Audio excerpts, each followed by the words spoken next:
I pretty much swore that I would never be excited by a Ubisoft E3 conference announcement ever again. Not after Watch Dogs. Watch Dogs was such a capitulation. I remember seeing the footage of that when it was first shown at E3 and thinking, holy crap, this looks amazing. It looks actually amazing. I cannot wait to play this. And then it came out and I played it and it was terrible. Also, Ubisoft's E3 conferences are not that interesting anyway half the time because it's always the same stuff. Like we knew that this year, for instance, 2015, in case you're watching far in the future, well, they were going to talk about Assassin's Creed Syndicate, weren't they? Obviously. They were going to talk about Tom Clancy's The Division. Of course, they were going to talk about Tom Clancy's Rainbow Six Siege. And they ended up talking about Tom Clancy's Ghost Recon Cocaine Nightmare, or whatever that was called. A lot of Tom Clancy this year, a lot of Tom Clancy and a lot of stuff that we were kind of expecting. Not really anything to get excited by, apart from the fact that the first thing they announced in the conference was genuinely interesting and different, and something that I would not have expected to see from Ubisoft of all companies to begin with anyway. It's a game called For Honor, which I keep calling For Honor, so I apologise, accents are a terrible thing. So For Honor is a combat game? I don't really know even how to describe it. They said it was a new IP and a new genre, and I think that's kind of fair enough. I don't really know how to describe it or what you would call it at the moment. I think if I tell you that it's samurai versus knights versus Vikings in massive pitched battles, that should probably tell you all you need to know. It sounds awesome, and as you can see from the footage in the background here, it looks pretty damn awesome as well. For a start, it's not just like 4v4. There are 4 human players on each team, but there's also like vast armies of NPCs, and you can fight them. Like there's Dynasty Warriors style fighting where you can cut through hordes of enemies, chopping the hell out of them, and well, you feel like some sort of massive hero because you've just murdered 80 men by yourself. However, by the look of it, as soon as you actually get into contact with another player, the gameplay changes completely. Instead of just slashing your way through the enemy, you're forced to be very, very tactical. It's got a system whereby you can have like an upward stance or a left-hand stance or a right-hand stance, and the enemy has the same thing. If you match their stance when you're fighting them, and you attack when they attack, you'll do a block, like you'll parry them.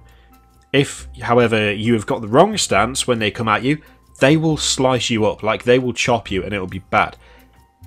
That looks really interesting to me. It looks like there's something kind of, a little bit something for everyone. I'm not sure you'd want someone on your team to be constantly just chopping down NPCs, but the fact that they're there and the fact that they're part of this huge battle and the fact that actually wiping them out can give you bonus points is really good.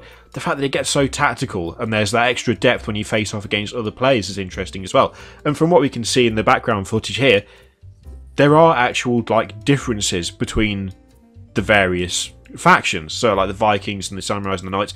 There's no Viking footage at the moment, but the Samurai versus the Knight, it's fairly clear if you watch it that the Samurai does not have very good defense compared to the Knight.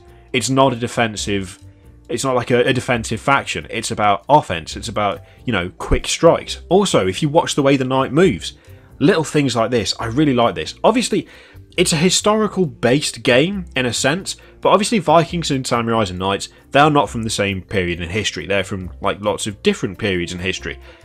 It's almost like historical fantasy, I guess. The fact that the Knights though are using actual techniques that Knights would have used, or at least heavily armoured warriors would have used, that's really good. When you see things in games where you've got a guy wandering around with a big two-handed sword and he's just gripping it by the pommel and he's like swinging it round like it weighs nothing, I don't like that, because that's not how it was done and it's kind of ridiculous. Armour weighs a lot and swords, you're going to get tired swinging them around. The way that these knights are actually using the weapons, it might not be 100% accurate, and why should it be? It's a game.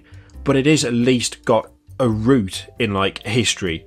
It has got roots in historical accuracy. So you'll see the knights gripping the blade with their hands to do like pushback attacks. And you'll see them using the pommel as like a club.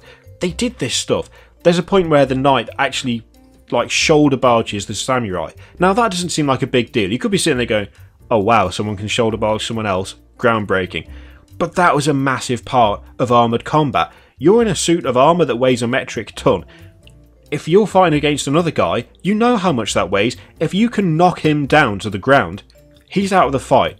He cannot get up without assistance. He's in trouble. So shoulder barging was a massive part of armoured combat. The fact that stuff like that is in this gets me really excited. I mean, just the knights alone look really good. They look not realistic, but I guess fantasy realistic? I don't know how to describe it. Instead of just swinging swords around like they weigh nothing and behaving as though the armour they're wearing doesn't weigh anything, it feels like there's weight, you know, there's weight and there's movement and there's like momentum that you don't usually get. They've released a bit more information as well, which I was excited about this before, but now I'm even more excited. I mean, you can play as male and female heroes. I like that. It's not a big thing, but I really like it. There's going to be specific named heroes with like unique characteristics, so you won't always just be like a nameless dude. There's going to be loads of multiplayer modes. The one in the background here is called Dominion, but there will be a lot of others. At the moment, there's no footage of Vikings being used, but I'm sure there will be soon. I mean, this game's coming out in 2016, although they've not given a definitive release date. I'm just shocked. This isn't a game I'd expect to see coming from any major publisher or developer because it's pretty out of left field. This isn't a game that I'd expect to see being promoted at E3, especially not by Ubisoft, because it actually looks different. It looks creative and interesting, and I'm not going to say innovative because that's way too much of a buzzword for my liking, but it's something that is actually exciting, and I wasn't expecting to see that from Ubisoft, and that's a really good thing. All we can hope now is that they don't do a Watch Dogs and release it in a playable state, because if this does turn out to be as good as it looks, I will be a happy camper and I will be playing nothing else for quite some time. But what do you think, guys? Are you excited by this? Were you taken by surprise as well? Were you expecting anything like this to come out of E3, especially from Ubisoft's conference? Or are you not too fussed? Do you think it's got parallels to existing games like Chivalry or War of the Roses? How do you think it compares to those? I'd be really interested to hear what you think because, as I say, I'm really excited by this and I didn't think I'd be excited about something Ubisoft announced at E3 ever again. I hope you enjoyed the video, guys, and I'll see you next time. Toodaloo!